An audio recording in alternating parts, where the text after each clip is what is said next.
la vanidad de la vida. Dijo el predicador, vanidad de vanidades, todo es vanidad. Hace 8 días vimos el mismo tema de hoy. ¿Tiene sentido la vida?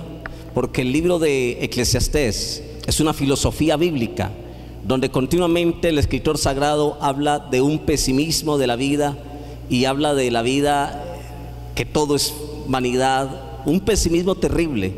Pero hay que entenderlo, que Salomón escribe este libro desde la perspectiva debajo del sol. Todo aquel que vive la vida debajo del sol, que no tiene en cuenta a Dios más allá del sol, la vida será monótona, será una vida pesimista, que aunque todo te parezca bueno, al último terminarás con dolor. Y necesitamos saber que hay algo más allá del sol, que está nuestro Dios, que algún día le vamos a dar cuenta. Y vamos a leer, ¿tiene sentido la vida? Eclesiastés capítulo número 1, versículo número 1 al versículo 3. ¿Ya lo encontraron? Eclesiastés 1, versículo 1 al versículo 3 dice: palabras del predicador, hijo de David, rey en Jerusalén. Vanidad de vanidades, dijo el predicador. Vanidad de vanidades, ¿todo es qué? Todo es vanidad. Versículo 3: ¿qué provecho tiene el hombre de todo su trabajo con que se afana debajo del sol? Hoy vamos a comenzar a estudiar ya versículo por versículo lo que dice el texto. Los 2 temas anteriores fue algo muy general de la vida de Salomón, el escritor de este libro. Hoy vamos a hablar de un tema que nos va a impresionar. Y vamos a hablar del tema ¿tiene sentido la vida? Y quiero introducir hablando un poquitico de lo que aprendemos de Salomón, porque Salomón hizo historia, con su vida hizo historia, y la hizo por sus decisiones sabias y no tan sabias. Salomón es conocido como un hombre muy sabio. Una vez habían 2 mujeres peleando por un niño, porque las 2 se acostaron y cada una tenía niños más o menos de la misma edad. Y una de ellas se acostó sobre el niño y no se dio cuenta que al acostarse sobre el niño lo ahogó, lo asfixió y el niño murió. La de la otra quedó viva, pero la mujer que había matado a su niño se despertó de noche y cambió el niño de su vecina vivo lo cambió. Y al despertarse vieron un niño muerto, y la mujer, la verdadera mamá del niño, dijo: mi niño es el que está vivo. Y bueno, ustedes ya conocen la historia. Luego fueron donde Salomón y la mujer dijo: es mi hijo, esta mujer lo mató de noche, se acostó sobre él y lo asfixió. Pero ella decía: no, es mi hijo. Y entonces Salomón, cuando vio que se estaba complicando la situación, dijo: tráigame una espada. Y dijo: como no sabemos de quién es el niño, partámoslo en 2 y cada uno se lleva la mitad del niño. Wow, impresionante. Así que le traigan la espada, le traen una espada, y él iba a matar el niño en 2, a partirlo en 2. Cuando la mamá, la verdadera mamá, dijo: no, un momentico, no lo maten, désenlo a ella, prefiero que esté vivo, así esté con ella, pero no lo mates. Y entonces Salomón entendió que la verdadera madre, y la que no era su mamá, dijo: sí, que lo partan en 2 y que nos den la mitad cada uno. Y Salomón entendió que aquella mujer que sintió dolor por la muerte de su hijo y dijo: no lo mates, déselo a ella, entendió que era la verdadera madre. Y dijo: no lo maten, denle el hijo a ella, porque ella es su verdadera mamá.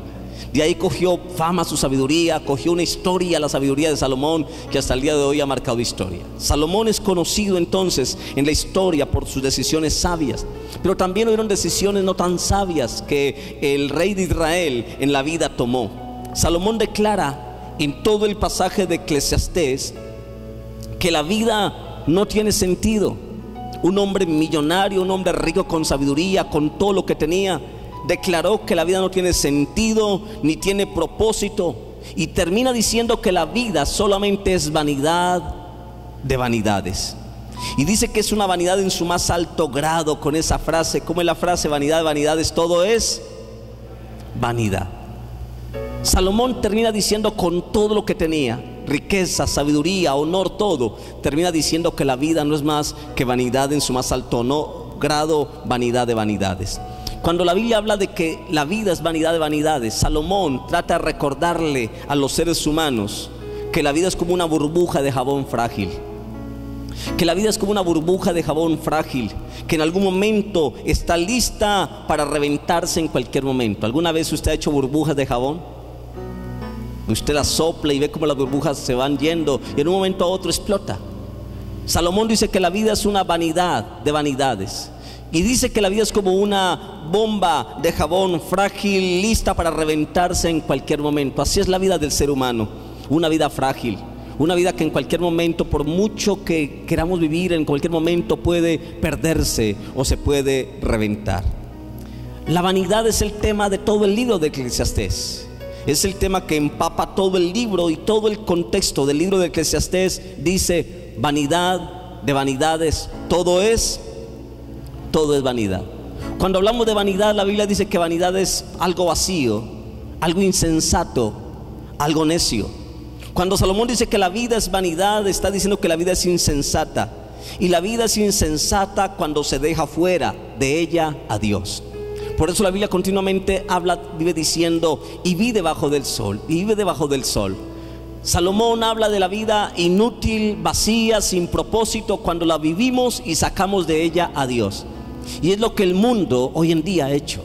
El mundo ha sacado a Dios de su contexto. El mundo ha sacado a Dios de sus vidas. Los gobiernos, las instituciones, las familias han sacado a Dios. De hecho, cada rato nosotros sacamos a Dios del propósito de nuestra vida. Hacemos cosas y nos contamos con Dios, tomamos decisiones y hacemos negocios, pero nunca consultamos con Dios para ver si eso es su voluntad y está en el propósito de Dios. Por eso encontramos gente fastidiada de la vida, gente que se casó y dice: lo peor que hice fue haberme casado con esa mujer o con ese hombre. Si yo hubiera sabido que él o ella era así, jamás me hubiera casado con esa persona. Y termina diciendo que todo es fatigoso, que todo es insensato, que la vida no tiene sentido y que las decisiones que tomamos no tienen sentido. Y es verdad, la vida no tiene sentido cuando tomamos decisiones. Nunca tomamos en cuenta a Dios y hacemos a Dios parte de nuestra vida. Mi hermano y mi hermana, la vida no tiene sentido, la vida es inútil cuando sacamos a Dios de nuestra vida. Hoy continuamente sacamos a Dios de nuestra vida en lo que hacemos, en decisiones, en proyectos. Decimos hoy, mañana vamos a ir a tal parte, y nunca decimos: si Dios quiere, vamos a ir a tal parte. Santiago dice que el hombre necio dice: hoy, mañana iremos y traficaremos en tal lugar y hacemos esto y aquello. Y dice la Biblia: necio, cuando no sabes qué es la vida.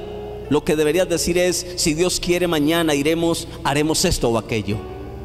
La vida, mi hermano y mi hermana, es insensata cuando dejamos fuera de ella a Dios. Y Salomón habla de la vida limitada a lo que está debajo del sol.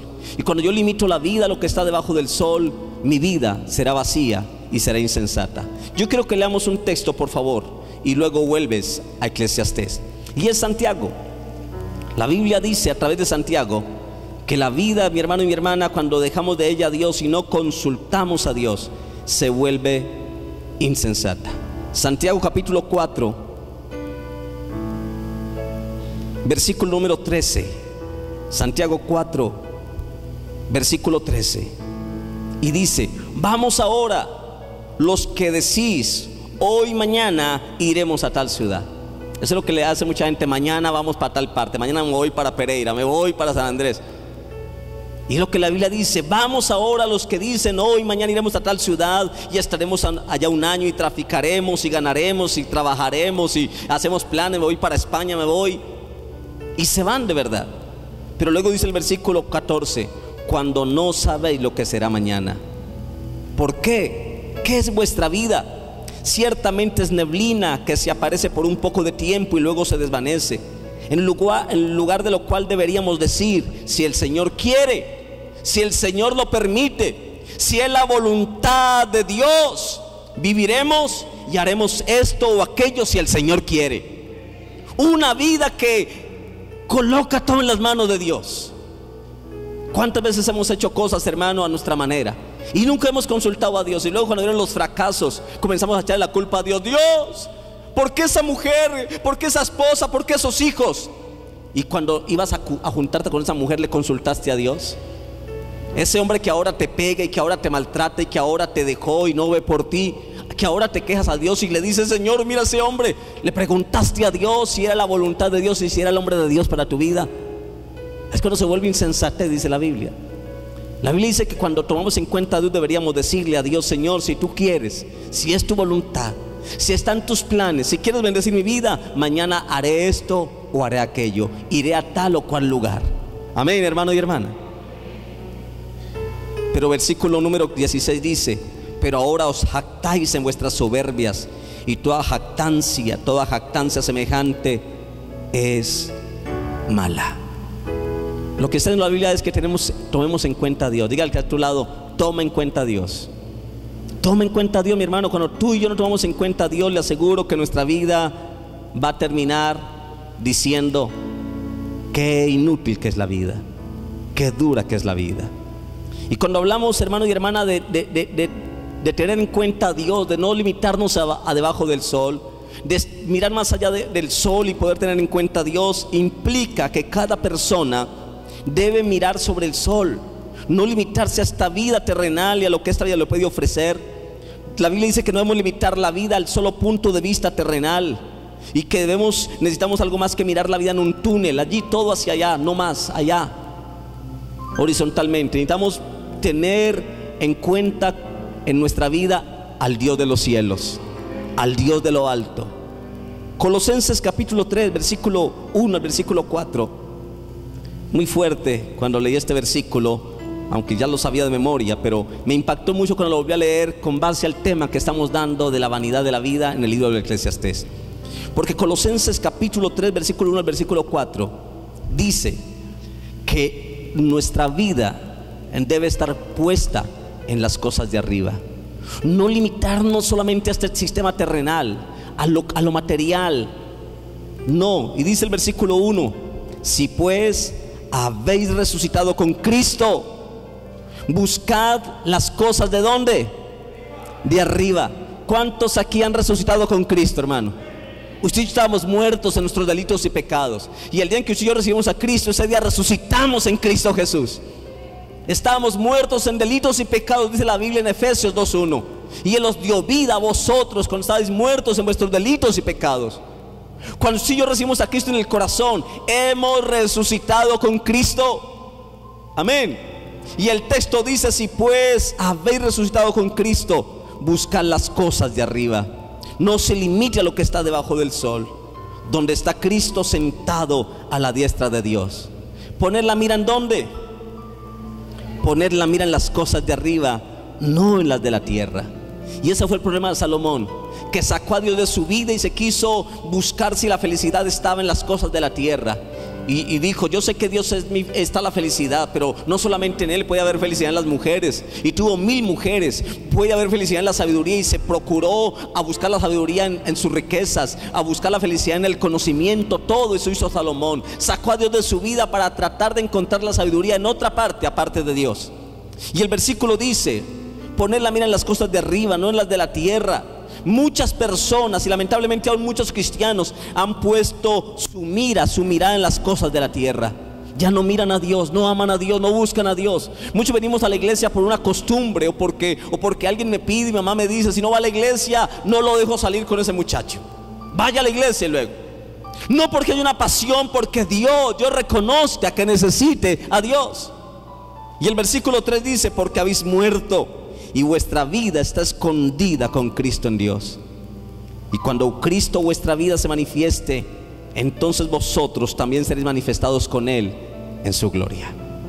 Mi hermano y mi hermana, todos aquellos que han puesto su vida en Cristo y que lo han amado a Él y lo han mirado, cuando Cristo venga y se manifieste, nos manifestaremos también con Él en su gloria. Hay promesas para aquellos que salen de esto material, que no doblan sus rodillas ante los baales de este mundo, ante los baales de este sistema que tratan de apartarnos de Dios y nos ofrece cosas vislumbrantes, sino que a pesar de todo lo que este mundo nos ofrezca, seguimos amando a Dios y lo seguimos buscando. Necesitamos mirar algo más que la vida en túnel. Algo nos invita a Dios, mi hermano, y es que Dios nos invita y nos dice que usted y yo podemos vivir en sociedad y en comunión con Dios.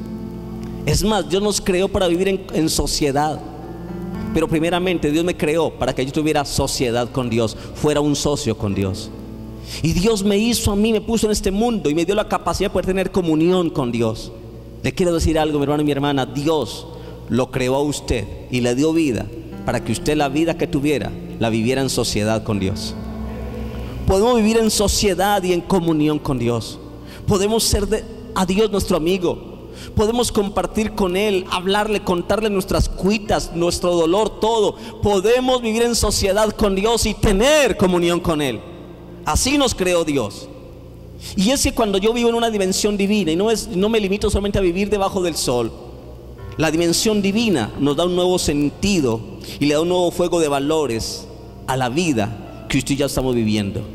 Cuando yo comienzo a buscar de Dios y vivo en comunión con Dios, Dios le da valor a mi vida. No sé si dice amén. Cuando usted y yo vivimos en una dimensión divina, esa dimensión divina en comunión con Dios le da valor a la existencia, le da valor a la vida, me lleva a mí a valorar a otras personas. Vivimos en un mundo donde el ser humano no tiene ningún valor para nadie. Por un par de tenis matan a una persona, por un celular de 200,000 pesos matan a una persona. No sé si vio la noticia, lo que ocurrió esta semana, me conmovió mucho. Un muchacho de la costa había acabado de terminar su carrera, se había graduado como abogado de derecho. Los papás habían invertido todo su dinero, el tiempo en su hijo, en una proyección. Y salió el muchacho a su trabajo. Llevaba 15 días trabajando después de que se graduó. Y un tipo, por robarle un celular y robarle la billetera, lo mató. Ahí terminó todo. Y yo pensaba, yo dije, Señor, ¿cuánto ha perdido valor la vida para nosotros? No nos importa a nadie.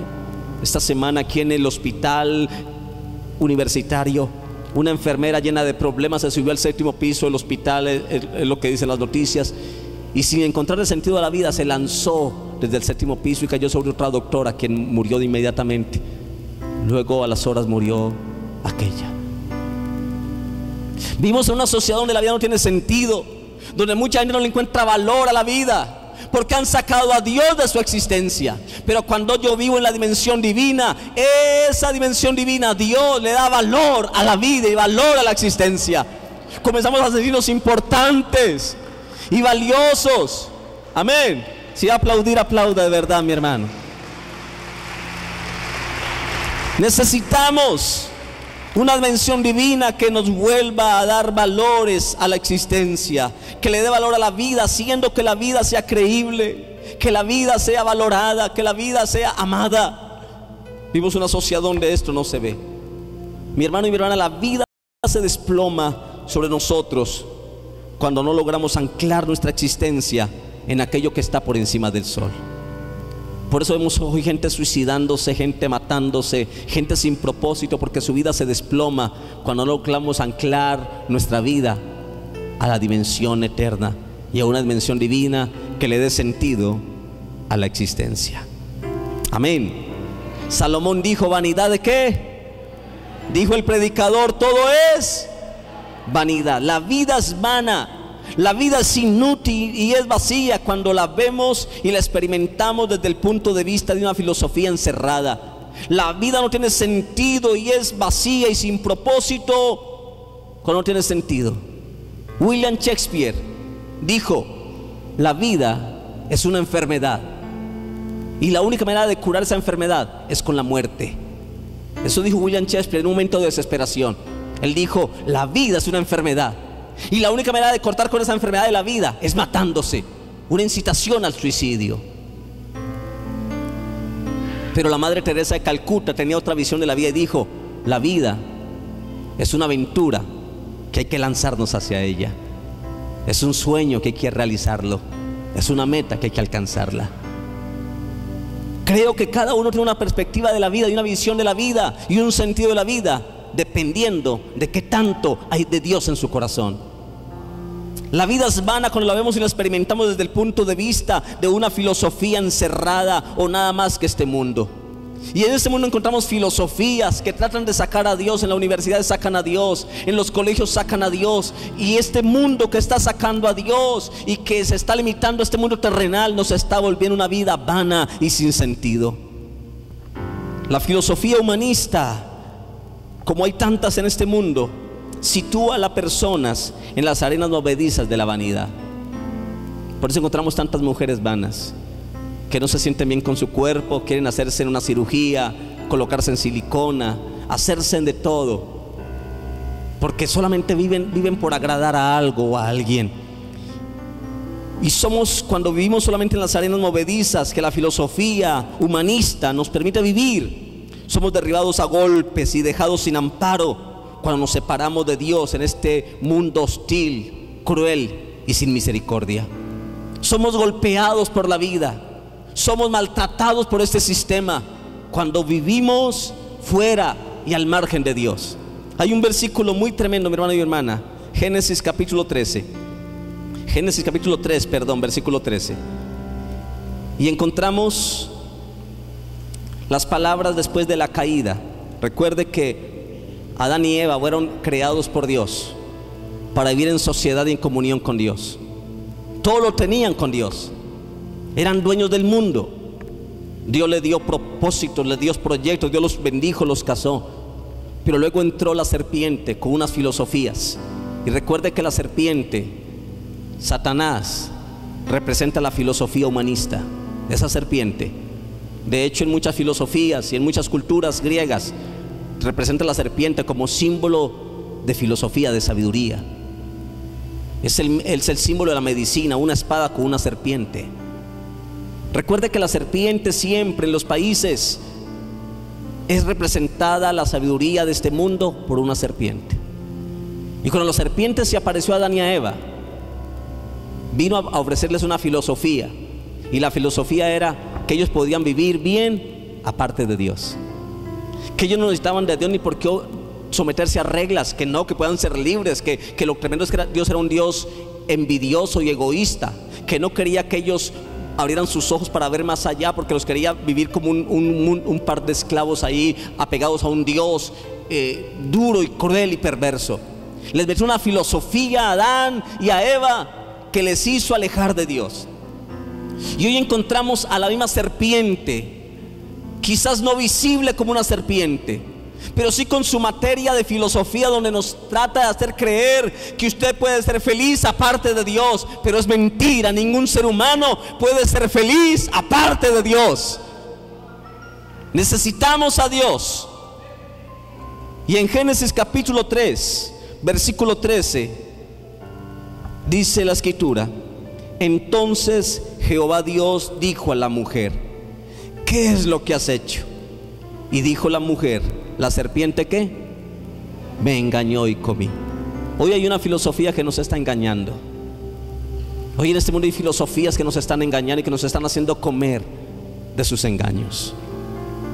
Gente que cree que puede ser feliz aparte de Dios. Gente que dice: no, si yo tuviera plata sería feliz. Y consiguen plata y siguen siendo más miserables que antes. Gente que dice: si tuviera una casa propia y un carro último modelo, y si yo me hiciera una lipo o algo, yo sería feliz, los hombres me mirarían. Si yo me tatuara el cuerpo y tuviera cómo hacer arte en mi cuerpo, y no me limitara a lo que diga el pastor o una iglesia y mi mamá, yo quisiera como revelarme y hacer y ser feliz. Esa es la filosofía de la serpiente, que nos quiere engañar creyéndonos o haciéndonos creer que sin Dios, independizándonos de Dios, tomando decisiones aparte de Dios, que se van a abrir los ojos y vamos a ser felices. Eso es mentira, mi hermano. Dios le preguntó a la mujer y le dijo: mujer, ¿qué es lo que has hecho? ¿Y qué había hecho la mujer? Era que había comido de lo que Dios le había dicho: no comerás, no desobedecerás mi voz, porque mis mandamientos no son mandamientos para oprimirte y robarte la libertad. Por el contrario, mis mandamientos te hacen andar en el margen de la mayor grande bendición.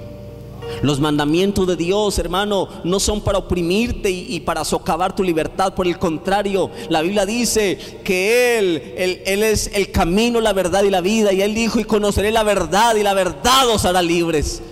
Cuando caminamos en la verdad de Dios, caminamos en la libertad de Dios. Pero Satanás, la serpiente, le enseñó una filosofía al ser humano. A Eva le dijo: mire, ustedes pueden ser felices sin Dios.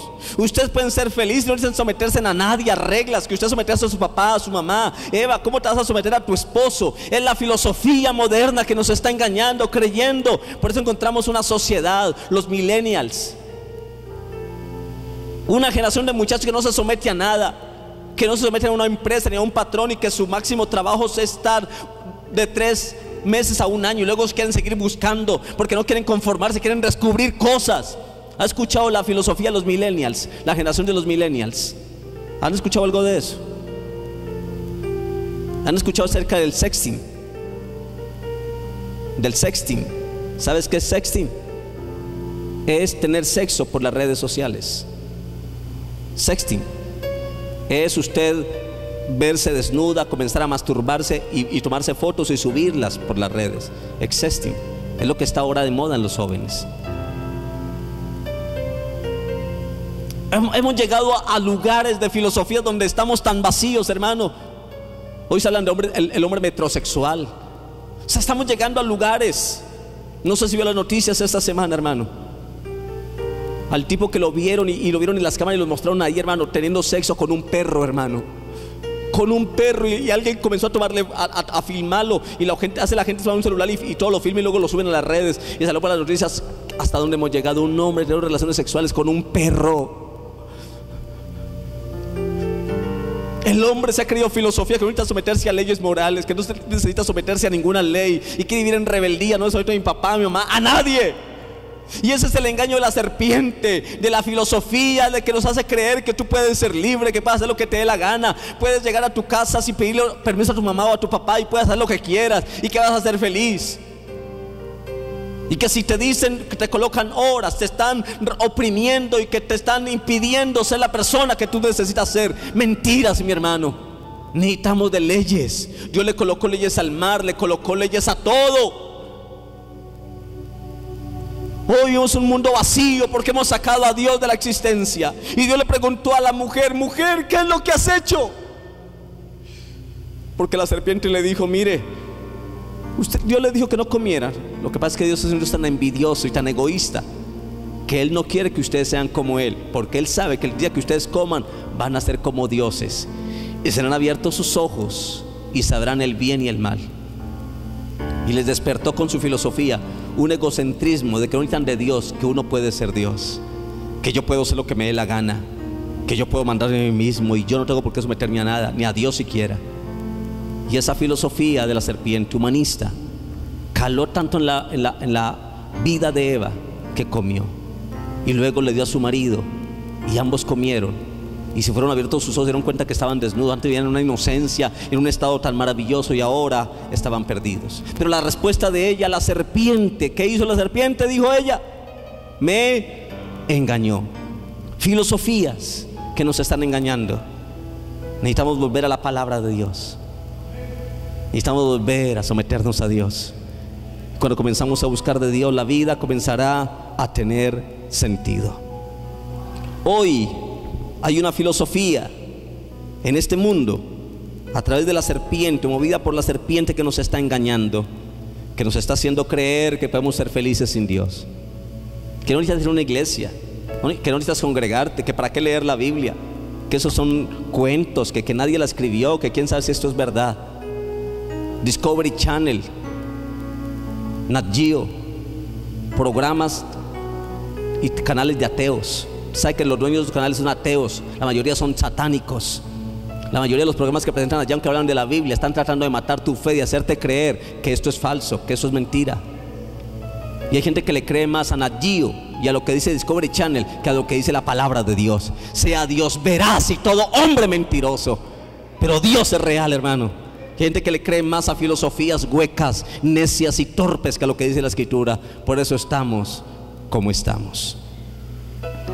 Hay una filosofía que nos está engañando, y la vida solamente es vanidad cuando la restringimos a lo que está debajo del sol y sacamos a Dios de nuestra vida. Yo quiero que volvamos al versículo 3 de Eclesiastés, y ahora sí vamos a entender ese versículo. Eclesiastés capítulo 3, ya cuando ya habla de la vanidad de la vida, de que vanidad de vanidades, todo es vanidad. Eclesiastés capítulo 1, el versículo 3 dice: ¿qué provecho?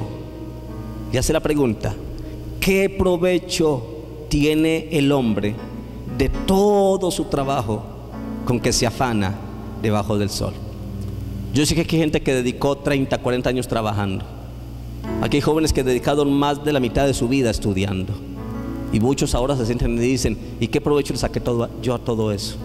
Me maté estudiando, ¿y qué provecho le saco a eso? Y fue la pregunta de Salomón: ¿qué provecho tiene el hombre de todo su trabajo con que se afana debajo del sol? Y es que la vida, mi hermano y hermana, cuando la vivimos debajo del sol, no tiene provecho hacer cosas. ¿Para qué yo me caso sin temor de Dios y no tuve en cuenta eso en mi matrimonio, ¿para qué me caso cuando lo más posible es que tu matrimonio se destruya en las rocas puntiagudas de la vida y termine tu matrimonio? Y que tú termines diciendo, le di a ese hombre mi virginidad, lo atendí cuando estaba enfermo y mire, me dejó, ahora nos estamos divorciando. ¿Qué provecho saqué de esos 20 años que viví con ese hombre? Vamos a mirar, y quiero decirle esto. Primero, es que el trabajo terrenal puede ser infructuoso, vano, sin sentido, pero el trabajo en el reino de Dios siempre será provechoso. Puede que debajo del sol todos sea sin provecho, que uno diga, ¿para qué vale matarme, madrugar tanto y todo? Para nada. Puede que se diga eso, pero cuando tú y yo trabajamos para Dios, es provechoso todo lo que hacemos en la vida y tenemos en cuenta a Dios. Amén. Permíteme hablarle de esto. Poco le queda a una persona después de toda una vida de trabajo.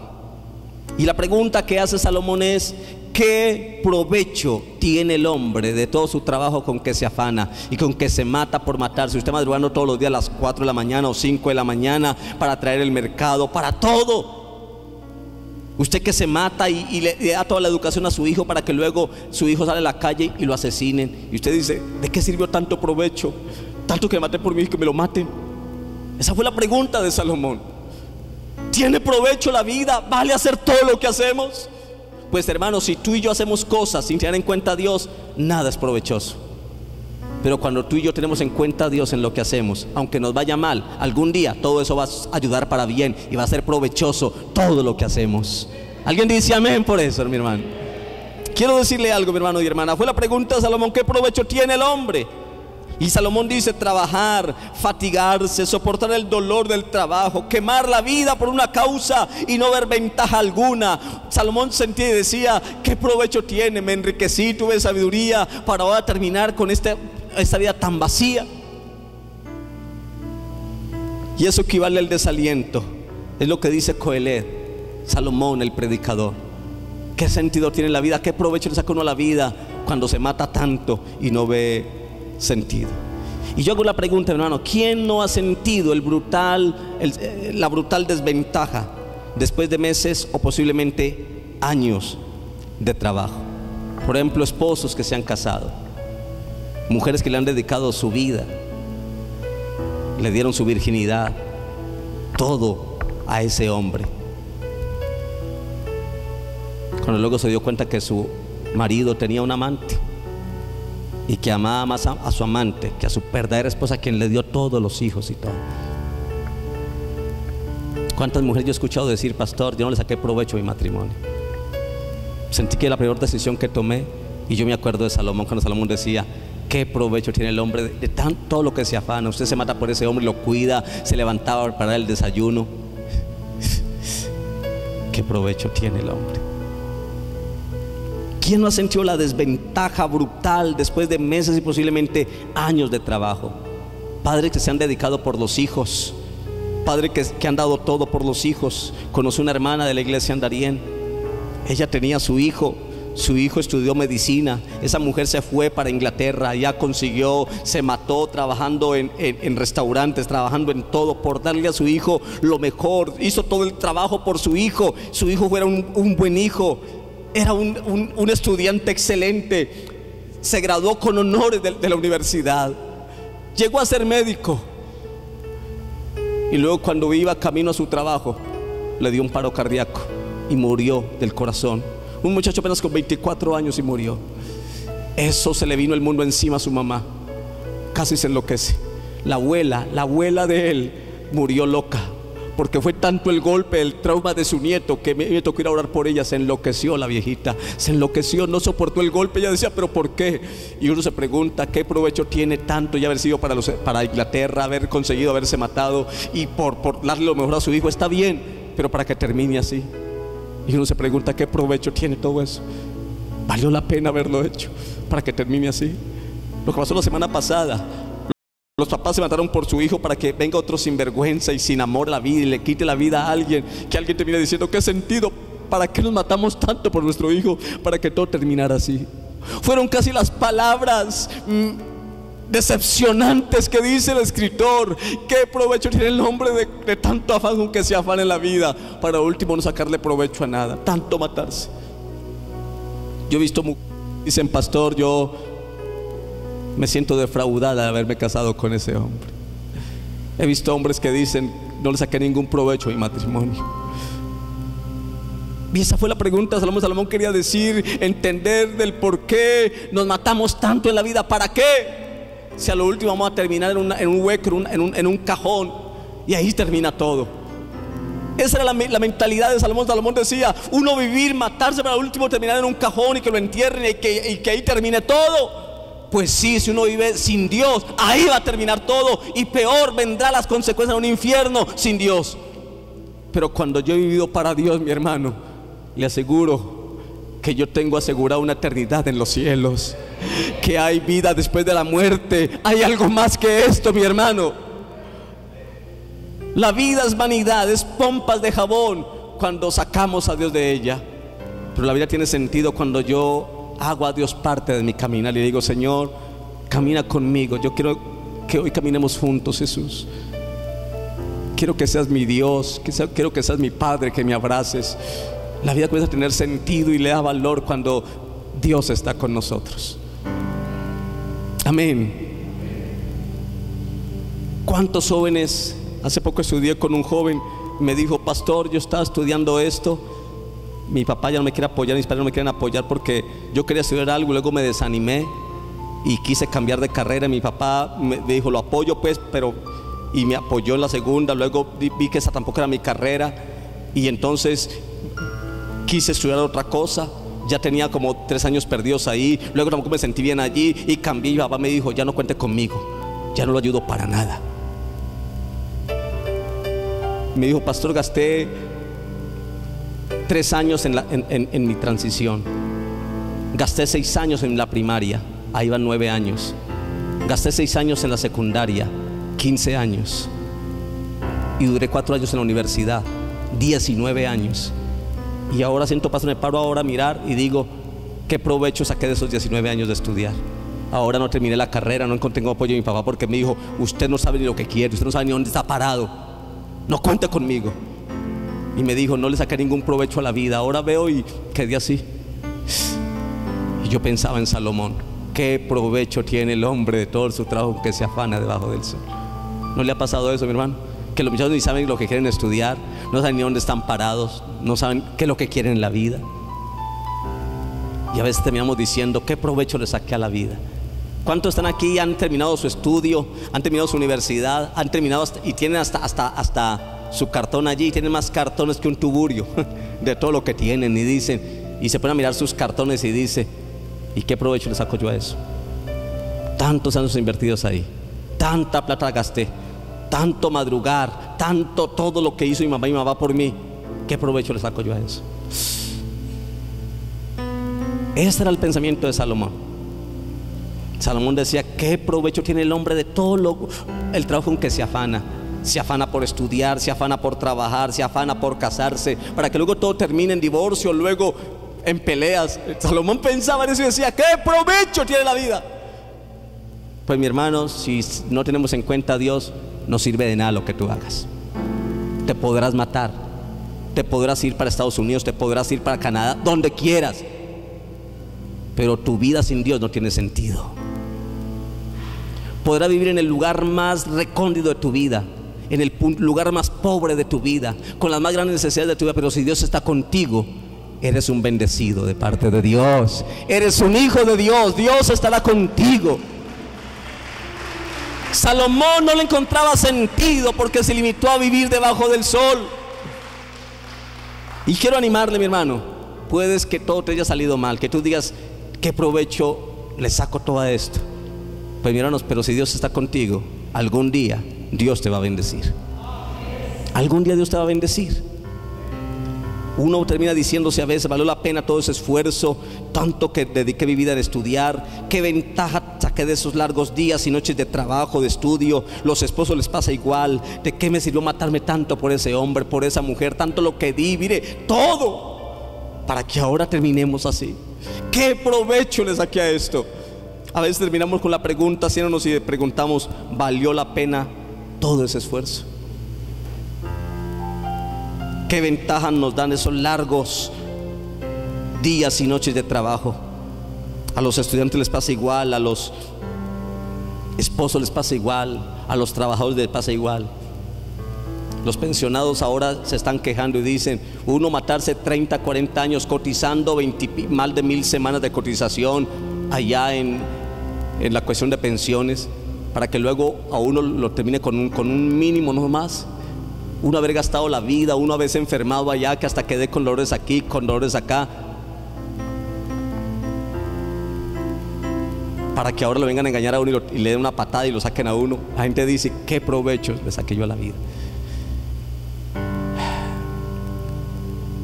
Cuando tú y yo vivimos sin Dios, y aunque decimos que amamos a Dios y que vamos a una iglesia, pero yo le aseguro, mi hermano, que muchos de los que están aquí no aman a Dios, ni Dios es lo primero en su vida, y hacen cosas y nunca consultan con Dios, y toman decisiones y nunca cuentan con Dios, y han venido fracasos y han venido frustraciones, y es producto de que nunca tomamos a Dios en cuenta. La vida no tiene provecho ni sentido cuando sacamos a Dios de nuestra vida.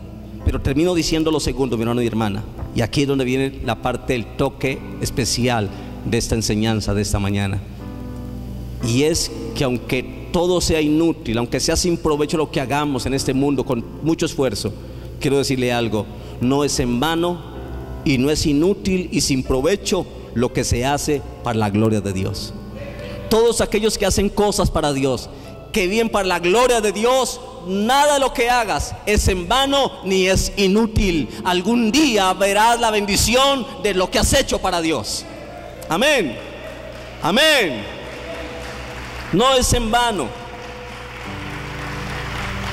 Escuche, Salomón dijo, vanidad de vanidades todo es.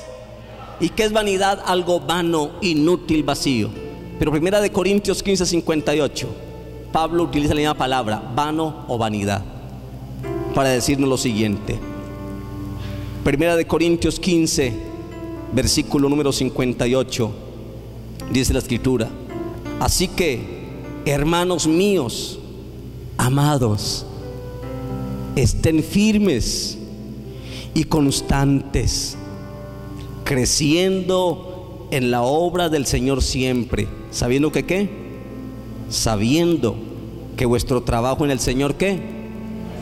No es vanidad, no es inútil, no es en vano. Salomón dijo, ¿qué provecho saca el hombre?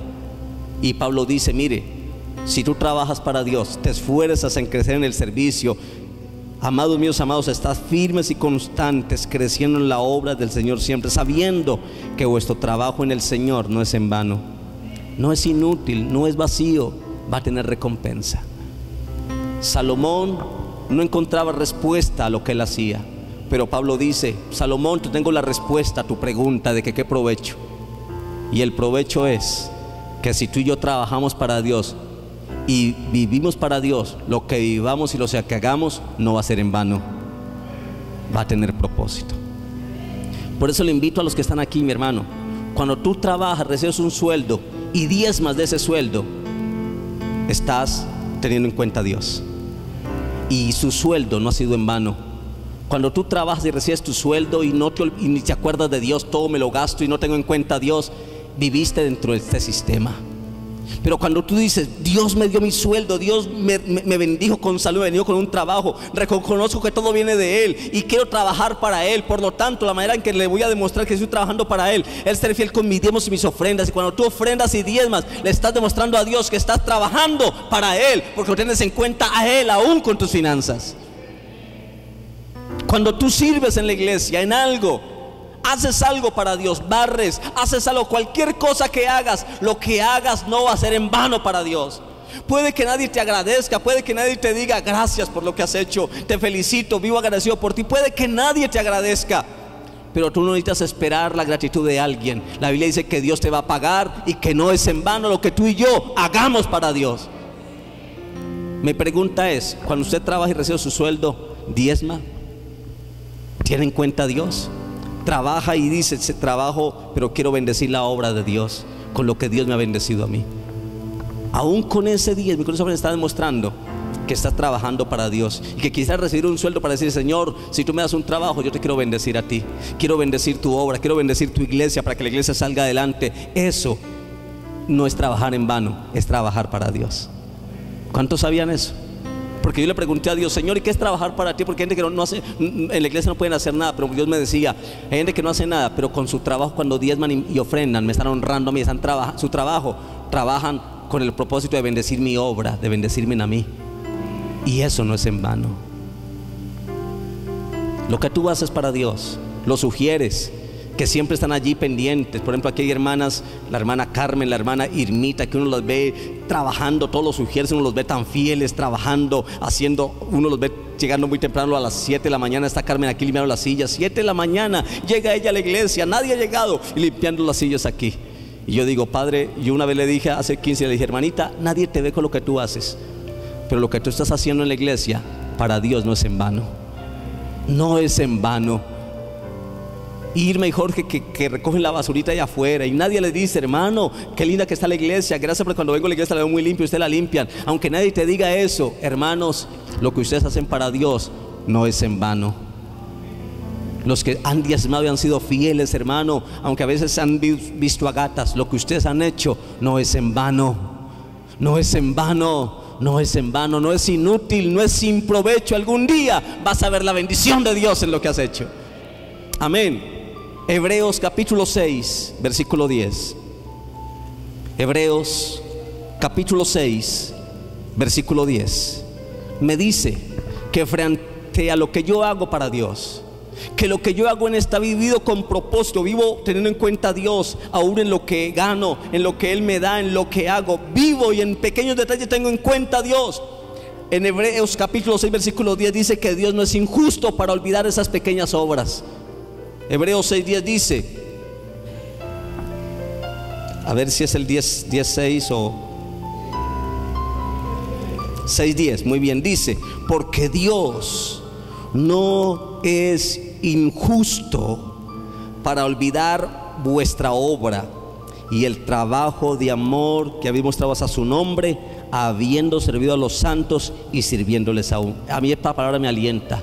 La Biblia me dice que Dios no es injusto para olvidar nada de lo que yo haga, aunque otros ignoren lo que yo haga, aunque otros no me agradezcan lo que yo haga. La Biblia me dice que Dios, Él, a quien yo sirvo, no es injusto para olvidar todo lo que tú has hecho y el trabajo de amor que has mostrado hacia su nombre, sirviendo a los santos y sirviéndoles aún. Versículo 11: pero deseamos que cada uno de vosotros muestre la misma solicitud hasta el fin, para plena certeza de la esperanza, a fin de que no os hagáis perezosos, sino imitadores de aquellos que por la fe y la paciencia que hacen, heredan las promesas. Hermano, en la Biblia encontramos promesas de Dios, promesas de que Dios nos va a bendecir, nos va a levantar, nos va a hacer caminar en victoria. Pero la Biblia dice que son herederos de las promesas aquellos que no desmayan, que con paciencia y con esperanza y con firmeza, creciendo en Él, heredan las promesas de Dios. Yo le quiero decir a las personas que están aquí: hermana, usted que le fue mal en su matrimonio, que su esposo te dejó y te tocó luchar sola por tus hijos. Aquí mujeres que han sido mamá y papá para sus hijos y les ha tocado duro, les ha tocado a veces llorar, y ha llorado solas porque no quieren que sus hijos las vean llorando, para no cargar la carga de ellos. Yo tengo una palabra de Dios para ustedes, mujeres.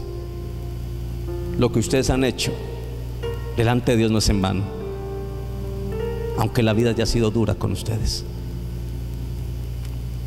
Le quiero decir a los papás que pronto por circunstancias hicieron un hijo por lo cual hicieron tanto por él, pero ese hijo se murió, lo mataron o cayó en las drogas, que usted dice: ¿qué provecho saqué con ese hijo?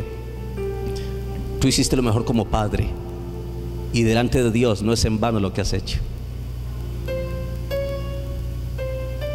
Yo le quiero decir, mi hermano, vale la pena vivir la vida con Dios, y lo que hagamos para Dios no es en vano. Muchachos que están aquí en alabanza, muchachos que están sirviendo, lo que ustedes hagan para Dios no es en vano.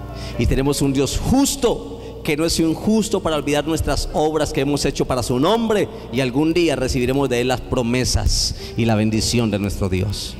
Amén. Bendito sea el nombre de Dios.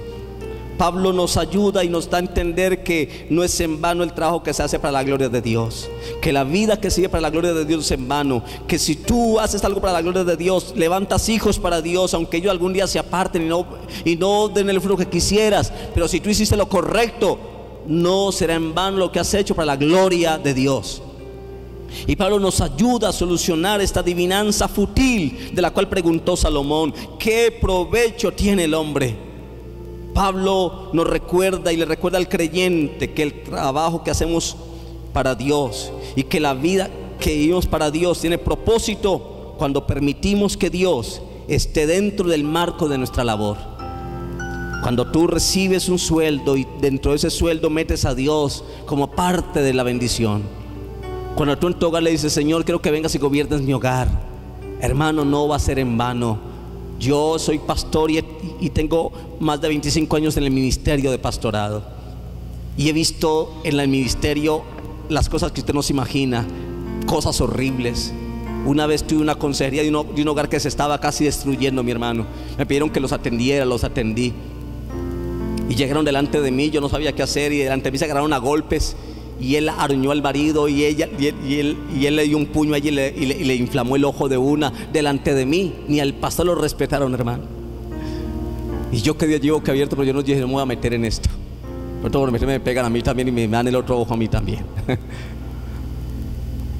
Así que cuando terminaron de pegarse, ambos se hicieron como que me desahogué. Hice lo que quería hacer: agarrarlo de las mechas, acabarlo. Y yo lo miré y le dije: ¿se quiere seguir pegando? Háganle. ¿Se quieren seguir pegando? Háganle. Y me dijeron: no, pastor, ya me desquité, ya me desahogué.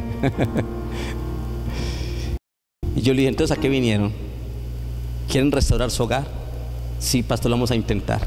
Entonces le dije: que nunca más se vuelva a repetir esto, ni aquí ni en la casa. ¿Va a respetar a su esposa? ¿Se va a comprometer a nunca más volverla a tocar y usted a tratarlo con respeto a él? Sí, pastor. Entonces vamos a empezar.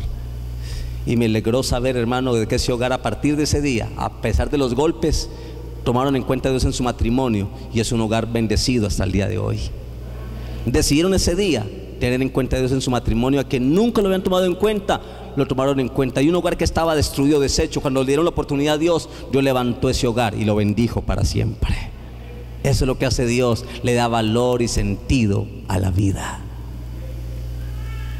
Pero hizo también hogares, cosas desastrosas, donde no hay nada que hacer, hermano, porque han sacado a Dios de su vida, han sacado a Dios del hogar, del matrimonio, de la decisión, y no hay felicidad cuando a Dios lo sacamos de nuestra existencia. Amén. Necesitamos meter a Dios en nuestra vida. ¿Qué tal si levanta sus manos y dígale: Señor, te hago parte de mi vida, te hago parte de mi casa, te hago parte de mi existencia? Termino diciendo esto, mi hermano y mi hermana, como conclusión. Esta verdad, lo que dijo Pablo: Dios no es injusto, lo que hacemos para Dios no es en vano. Esa verdad cambia la oscura pena por gozo, cambia la miseria por deleite, le da sentido a la vida, porque Dios le da sentido y propósito a la vida, y todo lo que hacemos, si lo incluimos a Él, tendrá propósito y tendrá bendición. Yo le invito, mi hermano y mi hermana, a usted, incluya a Dios en su vida. Mire, nos hemos gastado 3 cultos hablando de los 3 primeros versículos, porque tiene mucho que hablarnos Dios para encontrarle sentido a la vida. Yo quiero que se ponga de pie en esta mañana. Póngase de pie. Y si puede levantar sus manos, levante sus manitos, cierre sus ojos y bendiga a Dios con todo su corazón. ¿Qué tal si incluimos a Dios y lo invitamos a que venga? Le decimos: Señor, perdónanos porque muchas veces te hemos sacado. Aunque decimos que vamos a la iglesia, que somos cristianos, tomamos decisiones en la cual nunca te consultamos. Hacemos planes, buscamos pareja, pero nunca te preguntamos: Señor, ¿esta pareja es la que tú quieres para mí? Sino que nos metemos locamente con el primer que nos pica el ojo. Detrás de ese nos vamos porque tiene una cara bonita o un cuerpo bonito. Esa es la filosofía de este mundo. No importa el valor, solamente mira la belleza, mira el cuerpo. Necios. Hoy necesitamos, mi hermano y hermana, incluir a Dios en nuestra vida, incluir a Dios en nuestras decisiones, incluir a Dios en nuestros proyectos. Cuando lo hagamos, podremos decir: Dios, lo que he hecho, aunque vaya mal por un tiempo, no será en vano, porque tú estabas allí, Señor. Tú estabas allí. Y se cumplirá la palabra en Romanos capítulo 8 versículo 28, que dice: y sabemos que a los que aman a Dios, que a los que han tenido en cuenta a Dios, que a los que han vivido para Dios, todas las cosas les ayudan para bien. Esto es a los que conforme a su propósito son llamados. Cuando tú y yo vivimos conforme al propósito de Dios y amamos a Dios y vivimos para Él, no va a ser inútil y sin provecho lo que hacemos. Mi hermano, necesitamos encontrarle sentido a la vida. Que en tu estudio estudies con propósito. No quiere decir que ahora no vas a estudiar, no te vas a proyectar. No es que no lo vas a hacer. Lo que quiero decirte es que los patrones y los principios deben de cambiar. Debes de vivir para ti conforme a la filosofía engañosa de este mundo. Lo que quiero decir es que necesitas incluir a Dios en tu estudio y decirle: Señor, si me preparo y termino mi carrera, con esa carrera te quiero servir a ti, Señor. Y si me toca ser médico, aún con mi sueldo te quiero servir a ti, Padre. Aunque no tenga tiempo para ir a la iglesia y estar en un ministerio, Padre, con mi diezmo, con mi sueldo te quiero bendecir y saber que no es en vano lo que estoy haciendo.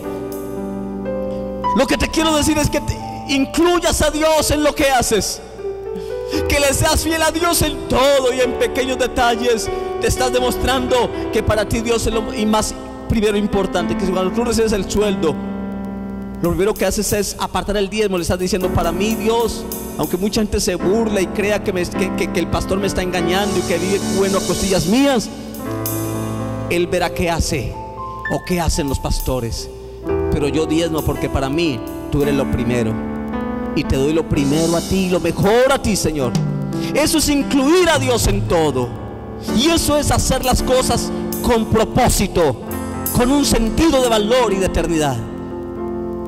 Y yo te quiero decir, hermano, no importa si la vida ha sido dura contigo, si el divorcio ha golpeado tu vida, si la infidelidad ha golpeado tu matrimonio, si la enfermedad ha tocado tu vida y te ha impedido desarrollar una vida libre para Dios. Oh, mi hermano, aún allí no es en vano. Dios es justo en lo que está haciendo. Y solamente el tener ese pensamiento, mi hermano, nos hace vivir con esperanza y nos hace acostarnos con la motivación y con la esperanza de que mañana puede ser un día mejor en las manos del Señor. Cuando tú y yo vivimos para Dios, mi hermano y mi hermana, ese pensamiento de vivir para Dios nos hace vivir cada día con motivación, con expectativas de que mañana Dios me puede sorprender, mi papá me puede sorprender. Que aunque hoy me haya ido mal y la vida haya sido dura hoy conmigo, pero si estoy con Dios, vivimos siempre a la expectativa de que con algo Dios saldrá mañana para bendecirme y para glorificarse en mi vida. Yo quiero que levante sus manos. Con mis labios y mi vida te alabo, Señor, te alabo, Señor. Yo quiero que levante sus manos. Yo quiero que levante sus manos. Levante sus manos. Y yo quiero que alabe a Dios con tu vida.